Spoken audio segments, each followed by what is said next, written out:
வீட்ல தெய்வீக சக்தி குறையறதுக்கு என்னென்ன அறிகுறிகள் இருக்கு? குலதெய்வத்தோட பங்கு என்ன? இத பத்தி ஒரு சின்ன பார்வை இது. அத வச்சு வீட்ல ஏன் சில எதிர்மறை அறிகுறிகள் தெரியுது? அப்புறம் குலதெய்வத்த பத்தின ஒரு சரியான புரிதல் என்னன்னு சட்டுன்னு பார்க்கலாம் வாங்க.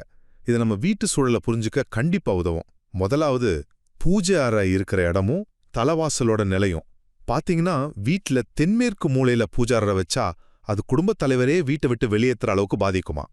தப்பான உறவுகளுக்கும் வழிவகுக்குமா? அதே மாதிரி தலவாசல்ல கரையாம்புத்தோ விரிசலோ உடசலோ இருந்தா அங்க தெய்வம் தங்காதுன்னு சொல்றாங்க.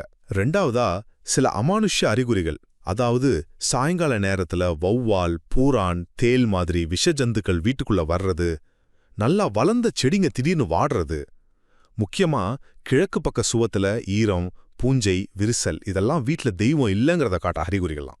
இறந்தவங்க துணியை வீட்ல வச்சிருக்கிறதும், ஏன் செல்லப்பிராணிகளையோ இறந்த குழந்தைங்களையோ வீட்டு காம்பவுண்டுக்குள்ள புதைக்கிறது கூட தெய்வீக சக்தியை குறைக்குமா?